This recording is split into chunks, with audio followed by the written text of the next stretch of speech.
ಇವತ್ತಿನ ವಿಡಿಯೋದಲ್ಲಿ ಬ್ರೇಕ್ಫಾಸ್ಟಿಗೆ ಲಂಚ್ ಬಾಕ್ಸಿಗೆ ತುಂಬಾ ರುಚಿಯನ್ನು ಕೊಡುವಂತಹ ರವೆ ಮಸಾಲ ಇಡ್ಲಿ ಯಾವ ರೀತಿ ಮಾಡೋದಂತ ತಿಳಿಸ್ಕೊಡ್ತೀನಿ. ತುಂಬ ಸುಲಭವಾಗಿ ಮಾಡ್ಕೋಬೋದು, ಇನ್ಸ್ಟೆಂಟಾಗಿ ಮಾಡ್ಕೋಬೋದು. ಹೇಗೆ ಮಾಡೋದಂತ ತಿಳ್ಕೊಳ್ಳೋಣ.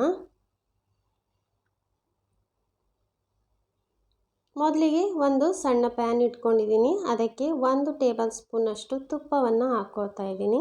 ತುಪ್ಪ ಅಥವಾ ಎಣ್ಣೆನ ಹಾಕ್ಕೋಬೋದು. ನಂತರ 2 ಟೀ ಸ್ಪೂನಷ್ಟು ಕಡಲೆಬೇಳೆ, 2 ಟೀ ಸ್ಪೂನಷ್ಟು ಉದ್ದಿನಬೇಳೆ ಹಾಕ್ಕೊಂಡು ಸ್ವಲ್ಪ ಲೈಟಾಗಿ ಕಲರ್ ಚೇಂಜ್ ಆಗೋವರೆಗೆ ಅದನ್ನು ಹುರಿಬೇಕು. ಮೀಡಿಯಮ್ ಫ್ಲೇಮಲ್ಲಿ ಇಟ್ಕೊಂಡು ಹುರಿಬೇಕು. ನಂತರ ಹುರಿದಾದ ನಂತರ ಅದಕ್ಕೆ 1 ಟೀ ಸ್ಪೂನಷ್ಟು ಸಾಸಿವೆ ಹಾಕ್ಕೊಳ್ತಾ ಇದ್ದೀನಿ. 1 ಟೀ ಸ್ಪೂನಷ್ಟು ಜೀರಿಗೆ ಹಾಕ್ಕೊಳ್ತಾ ಇದ್ದೀನಿ. ಸಾಸಿವೆ ಚಿಟಪಟ ಅನ್ನೋ ತನಕ 1 ನಿಮಿಷ ಅದನ್ನು ಹುರ್ಕೋಬೇಕು. ಸಣ್ಣ ಉರಿ ಇಟ್ಕೊಳ್ಳಿ ಇವಾಗ. ನಂತರ 1 ಟೀ ಸ್ಪೂನಷ್ಟು ಸಣ್ಣದಾಗಿ ಹೆಚ್ಚಿರುವಂಥ ಹಸಿಮೆಣಸು, ನಂತರ ಸ್ವಲ್ಪ ಸಣ್ಣದಾಗಿ ಹೆಚ್ಚಿರುವಂಥ ಕರಿಬೇವನ್ನು ಹಾಕ್ಕೊಳ್ತಾ ಇದ್ದೀನಿ. ಫ್ಲೇಮನ್ನು ಕಂಪ್ಲೀಟಾಗಿ ಲೋ ಇಟ್ಕೋಬೇಕು. ನಂತರ 1 ಕಪ್ಪಷ್ಟು ಬಾಂಬೆ ರವೆನ ಹಾಕ್ಕೊಳ್ತಾ ಇದ್ದೀನಿ. ಬಾಂಬೆ ರವೆ ಚಿರೋಟಿ ರವೆನ ಹಾಕ್ಕೋಬೋದು, ಆದರೆ ಬಾಂಬೆ ರವೆ ಹಾಕೋದ್ರಿಂದ ತುಂಬ ಚೆನ್ನಾಗಿ ಬರ್ತದೆ. ನಂತರ 3 ರಿಂದ 4 ನಿಮಿಷ ಮೀಡಿಯಮ್ ಟು ಲೋ ಫ್ಲೇಮಲ್ಲಿ ಇಟ್ಕೊಂಡು ಚೆನ್ನಾಗಿ ಅದನ್ನು ಹುರಿಬೇಕು. ನೀವು ಈ ರೆಸಿಪಿನ ನಿಮ್ಮ ಯಾವ ಊರಿಂದ ನೋಡ್ತಾ ಇದ್ದೀರಾ ಅಂತ ನನಗೆ ಪ್ಲೀಸ್ ಕಮೆಂಟ್ ಮಾಡಿ ತಿಳಿಸಿ. ನಂತರ ನೋಡಿ 3 ರಿಂದ 4 ನಿಮಿಷ ಹುರಿದಾದ್ಮೇಲೆ ಫ್ಲೇಮ್ ಆಫ್ ಮಾಡಿಬಿಟ್ಟು ನಂತರ ಅದನ್ನು ಒಂದು ಬೌಲ್ಗೆ ಹಾಕ್ಕೊಳ್ತಾ ಇದ್ದೀನಿ.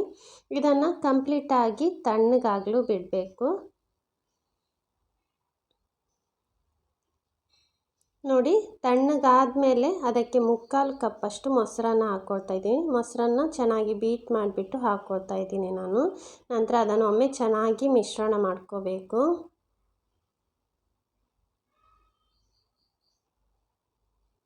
ನೋಡಿ ಚೆನ್ನಾಗಿ ಮಿಕ್ಸ್ ಮಾಡಿದ ನಂತರ ಅದಕ್ಕೆ ಒಂದು ಅರ್ಧ ಕಪ್ಪಷ್ಟು ನೀರು ಹಾಕ್ಕೊಳ್ತಾ ಇದ್ದೀನಿ. ಒಮ್ಮೆಗೆ ಜಾಸ್ತಿ ನೀರು ಹಾಕ್ಕೋಬಾರ್ದು, ಸ್ವಲ್ಪನೇ ಹಾಕ್ಕೋಬೇಕು. ಅದು ಚೆನ್ನಾಗಿ ನೆನಿಬೇಕು. ಅದಕ್ಕೆ ಮೊದಲು ಅರ್ಧ ಕಪ್ಪಷ್ಟು ನೀರು ಹಾಕಿದರೆ ಸಾಕು. ನಂತರ ಎಕ್ಸ್ಟ್ರಾ ಬೇಕಂದರೆ ಆಮೇಲೆ ಹಾಕ್ಕೊಳ್ಳಿಕ್ಕಾಗುತ್ತೆ. ನಂತರ ಇದನ್ನು ನಾನು ಮುಚ್ಚಳ ಮುಚ್ಚಿಬಿಟ್ಟು ಒಂದು 30 ನಿಮಿಷ ಹಾಗೇ ಬಿಡ್ತೀನಿ.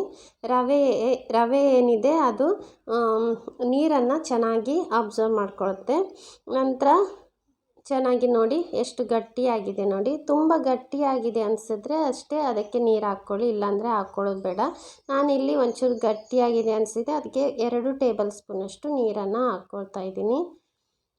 ನಿಮಗೇನಾದರೂ ತುಂಬ ನೀರಾಯಿತು ಅನಿಸಿದ್ರೆ ಪುನಃ ಸ್ವಲ್ಪ ರವೆನ ಹುರಿದುಬಿಟ್ಟು ಸಹ ಹಾಕ್ಕೋಬಹುದು. ನಂತರ ಸ್ವಲ್ಪ ಹೆಚ್ಚಿದ ಕೊತ್ತಂಬರಿ ಸೊಪ್ಪನ್ನು ಹಾಕ್ಕೊಳ್ತಾ ಇದ್ದೀನಿ. ತುರಿದಿರುವಂಥ ಕ್ಯಾರೆಟನ್ನು ಹಾಕ್ಕೊಳ್ತಾ ಇದ್ದೀನಿ. ನಂತರ ರುಚಿಗೆ ತಕ್ಕಷ್ಟು ಉಪ್ಪು ಹಾಕ್ಕೊಳ್ತಾ ಇದ್ದೀನಿ. ನೀವು ಎಕ್ಸ್ಟ್ರಾ ಏನಾದರೂ ತರಕಾರಿ ಹಾಕ್ಕೋಬೇಕಂದ್ರೆ ಹಾಕ್ಕೋಬಹುದು. ಬೀನ್ಸನ್ನು ಸಹ ಸಣ್ಣದಾಗಿ ಹೆಚ್ಚಿಬಿಟ್ಟು ಹಾಕ್ಕೋಬಹುದು.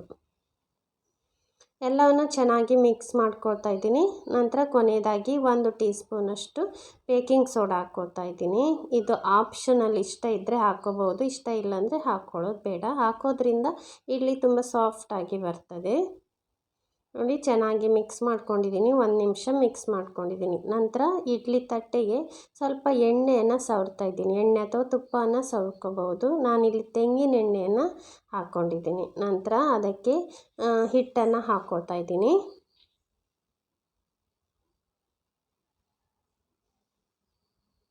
ನಂತರ ಇದನ್ನು ಜೋಡಿಸ್ಕೊಂಡು ಹಬೆಯಲ್ಲಿ ಬೇಯಿಸ್ಕೊಳ್ತೀನಿ.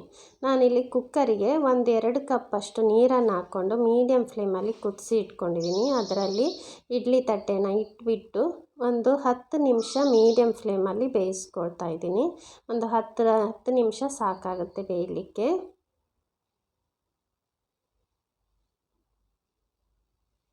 ಇದಕ್ಕೆ ವಿಸಿಲ್ ಏನು ಹಾಕಬಾರ್ದು, ಹಾಗೆಯೇ ಬೇಯಿಸ್ಕೋಬೇಕು.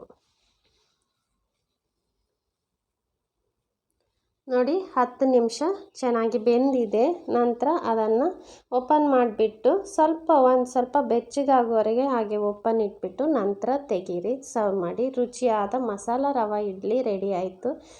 ಇದನ್ನು ನೀವು ಬ್ರೇಕ್ಫಾಸ್ಟಿಗಂತಲ್ಲ ಲಂಚ್ ಬಾಕ್ಸಿಗೂ ತೊಗೊಂಡೋಗ್ಬೋದು. ತುಂಬಾ ರುಚಿಯಾಗಿರುತ್ತೆ. ಟ್ರೈ ಮಾಡಿ ನೋಡಿ. ನನ್ನ ಈ ರೆಸಿಪಿ ನಿಮಗಿಷ್ಟ ಆದರೆ ಪ್ಲೀಸ್ ಲೈಕ್ ಮಾಡಿ, ಶೇರ್ ಮಾಡಿ. ನನ್ನ ಯೂಟ್ಯೂಬ್ ಚಾನಲ್ನ ಸಬ್ಸ್ಕ್ರೈಬ್ ಮಾಡಿ, ನನ್ನ ಫೇಸ್ಬುಕ್ ಪೇಜನ್ನು ಫಾಲೋ ಮಾಡಿ. Thank you so much for watching.